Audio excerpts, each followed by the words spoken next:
Have you ever been told that your dream was unrealistic? Or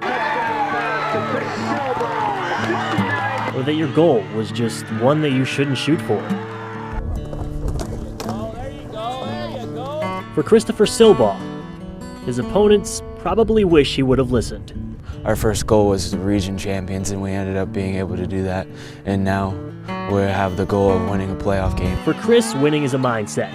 The high school junior is an all-region wide receiver on a team that went undefeated in the region, clinching a berth in the 2014 Pennsylvania State playoffs. But this all-region wide receiver had to overcome more than most to catch his dream.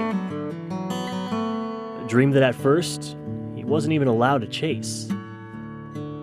When I was younger, I've always wanted to play, but my parents didn't let me because they were afraid I was going to get hurt. In November 1997, Chris was born with no left hand. An athletic child, he spent his summers outdoors, dreaming of the day that he could play football like his favorite receiver, Pittsburgh Steeler Hines Ward.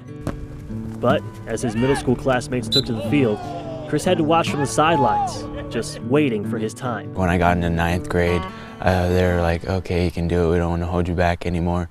And then I ended up going out for the team.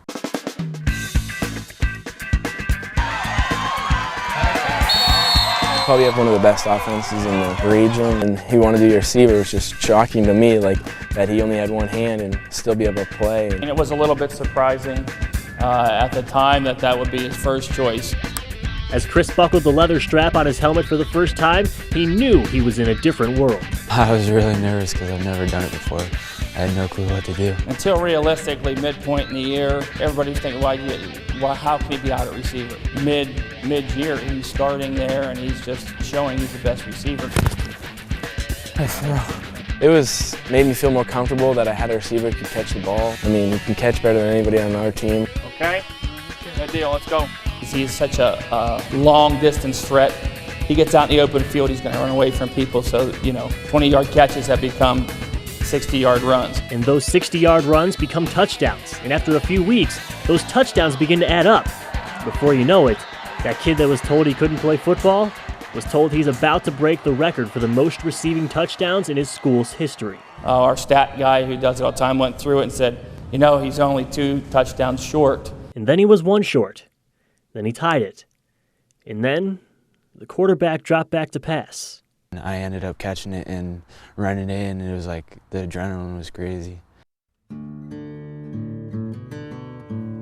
Have you ever been told that your dream was uncatchable?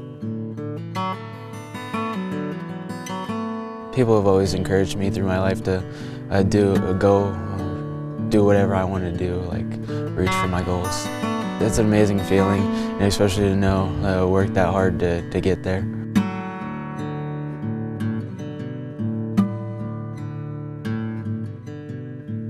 I'm Brandon Arroyo.